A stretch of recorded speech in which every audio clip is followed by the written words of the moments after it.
I got my hot tub working. Oh, Lord, it is so sweet.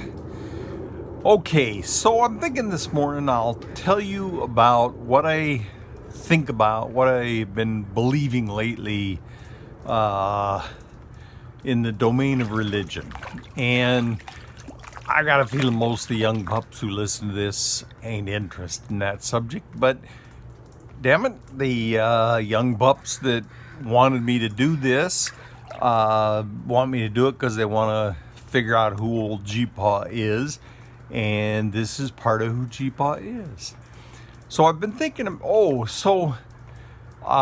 little bit reluctant to lay it out because I'm a big fan of a book called Stages of Faith by Fowler.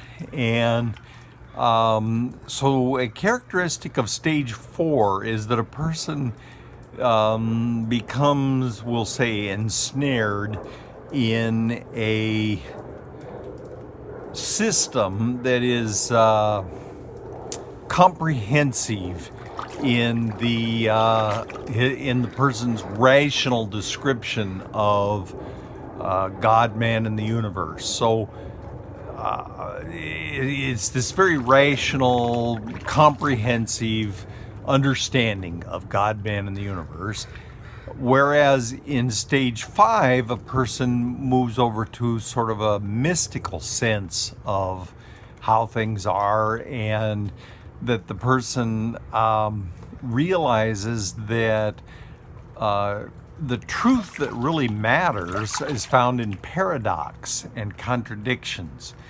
So, for example, it says, Jesus says, "Consider the lilies of the field, they neither toil nor spin, and Solomon in all of his glory was not arrayed as one of these." But then later, I think it's in the letter to Timothy from Paul. Paul says something like, stop sitting around waiting for the end of the world to come. Get a job and support your family. For he that, how's it go? Something like, he that does not support his own denies the faith. So in other words, get a job, get to work, support your family. So those two things, both of them are true. And there's no balance you can work out between them. They're just a constant tension. And it's the tension of the paradox that is a characteristic of faith stage 5. Whereas these collapsed, not tension, but balance and comprehensive, rational understanding of things, that's a characteristic of faith stage 4. So it worries me that I've worked out this understanding of God, man, and the universe. But here it is. So recently I've been thinking about that it says in Isaiah, "Be still and know that I am God."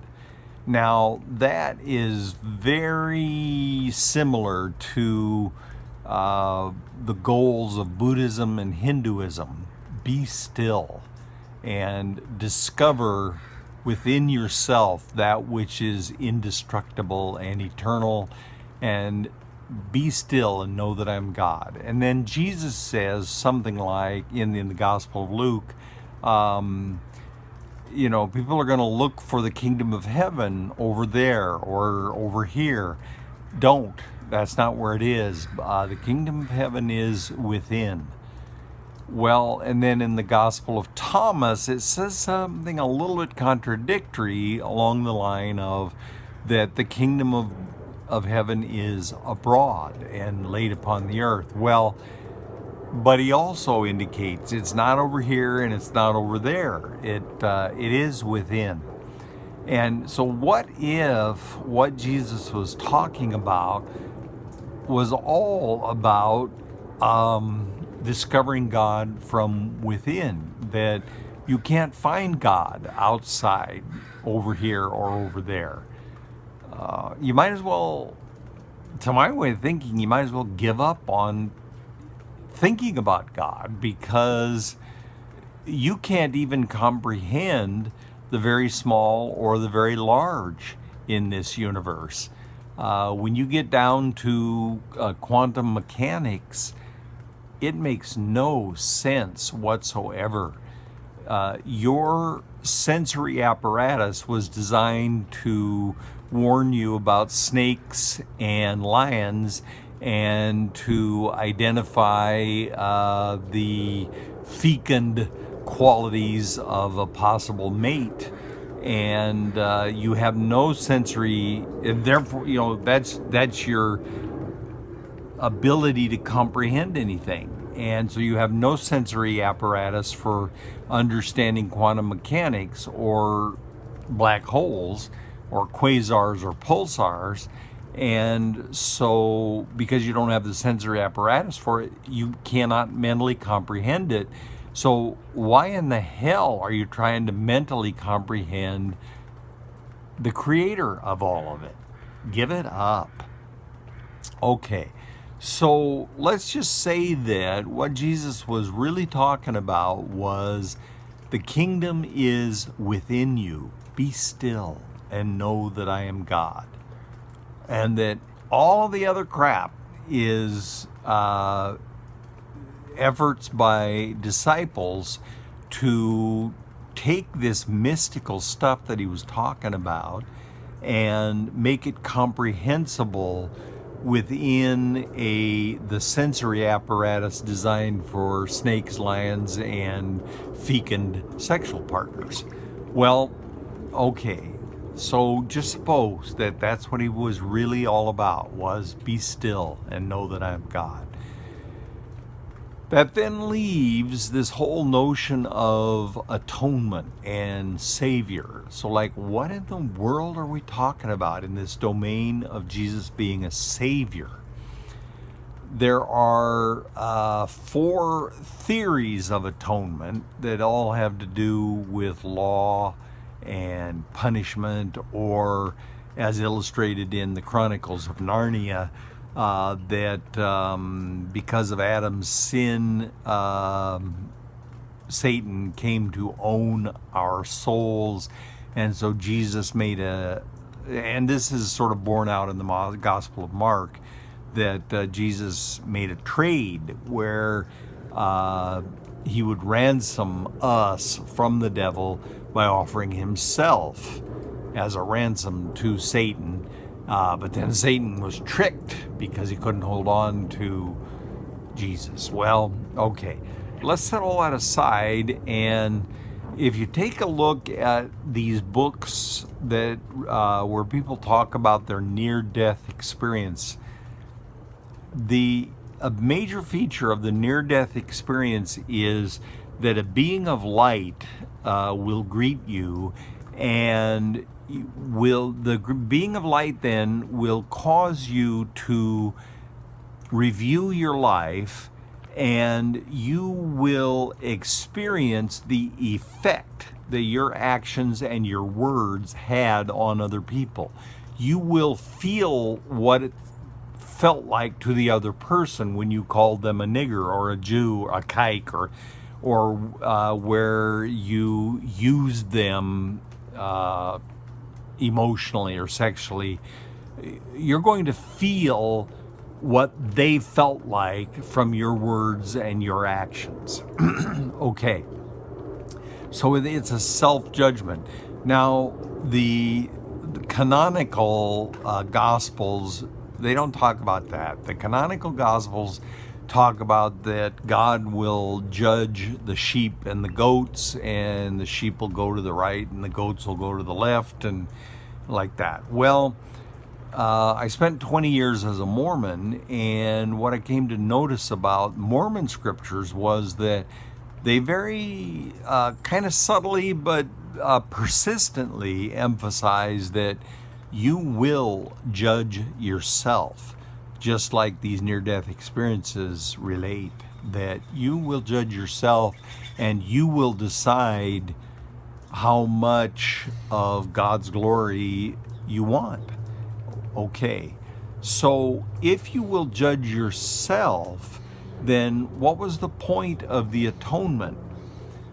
Well, I had kind of a little spiritual experience once, and I'll tell you more about it if you really want to know. But the upshot of it was that the torment that Jesus went through in the Garden of Gethsemane, where I think it says in Luke that he was battered by the minions of Satan, he experienced the absolute worst that you as a human being could possibly do or could possibly be.